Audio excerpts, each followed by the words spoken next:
Hello, I'm Laura from EDGE. I'm a physiotherapist and I will guide you a bit through very easy exercises postpartum. Those exercises, they're written over there, but they're super safe to perform if you do them correctly. So have a look at me, how I'm doing them. I try to do my best to do them correct. So you can just do 3 sets of those exercises I will show you.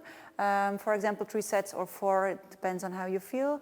And you just choose an amount of repetitions you want to do, between a 10 or 20, or you feel super good and you're 25, or you feel whatever and you want to take some weights in your hands. And you can just play a bit with the amount of repetitions you do.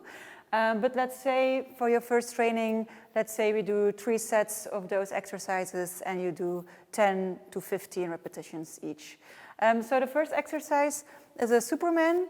You probably all know it, but you go on hands and knees or 4-point kneeling. Your shoulders are above your wrists, your hips are above your knees. You try to have a neutral back, so it's a bit hollow, so it's not all the way down, it's not all the way up, but it's one in between. You don't drop your head, you just keep it straight.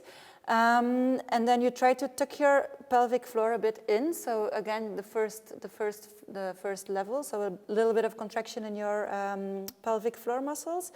And then you just try to slowly put one hand out, one leg out, so the opposite sides.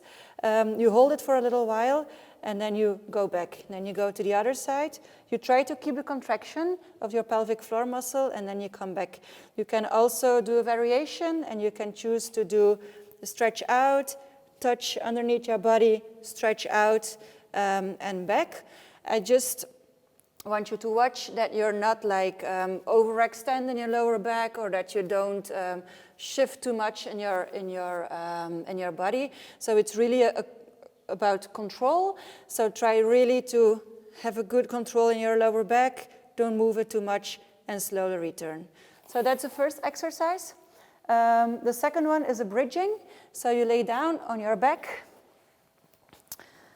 You try to have your heels close to your fingers, and then you relax your shoulders. You try to have a long neck. Try to relax here first, have a neutral back again. You first contract your pelvic floor muscle, so a little bit of contraction in your pelvic floor, and then you try to hold that contraction during the whole exercise. You bring your spine up in one block, so up, and then you try to roll it down vertebra per vertebra. So you really try to roll down, relax again, try to keep the contraction, go up and go down again.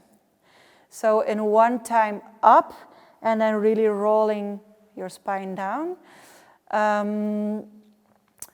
If you lose a contraction for pelvic floor, no problem. Then just when you're laying flat again, you try to breathe in, try to breathe out, and tuck your pelvic floor in again. And then you can continue. So I don't mind if you lose your pelvic floor. It's also difficult to feel while you're exercising, but you can just try to manage to keep the contraction going. The third exercise is squats. So your feet are hip width. You, again, tuck your pelvic floor in and your belly muscles a little bit.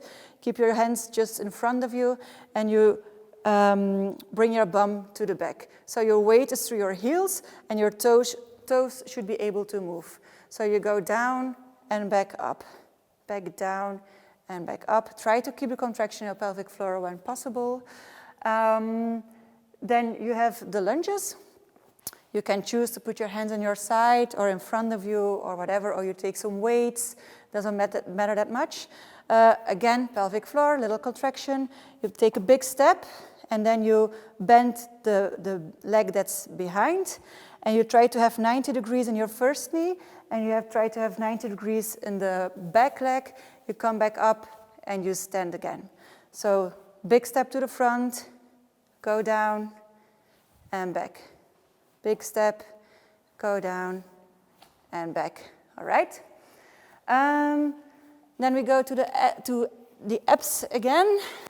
So you lay down.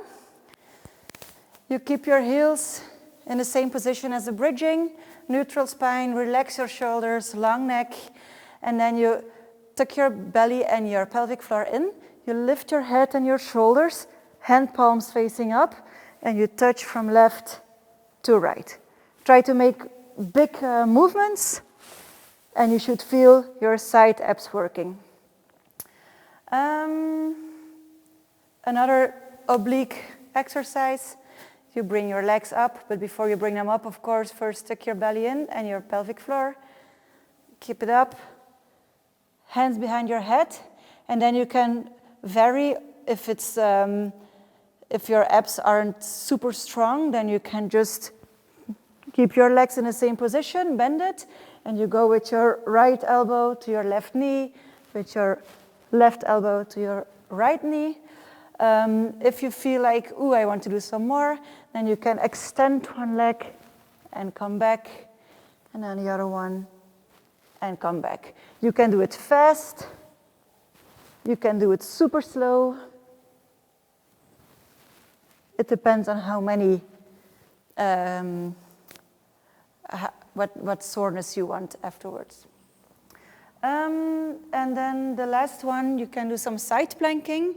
So you come on your side, you place your hand down, your elbow is underneath your shoulder. We have some variations, but I would recommend you to start on your knees. Put your knees together, try to be on a line. Put your hand on your side, tuck your pelvic floor in, and come up. Don't collapse your head again, but keep it up straight. Keep your hand flat, keep your pelvic floor contracted.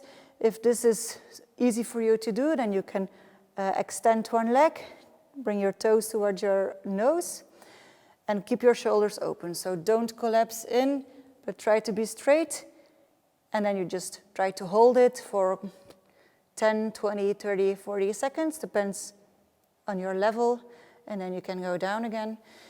You can also do it with your feet together. You come up and you try to be in a plank, and you just try to hold it again for the seconds you want to yourself. And that's the set of the exercises you can do. So if you have any questions, then leave a comment and then we'll help you out. Good luck.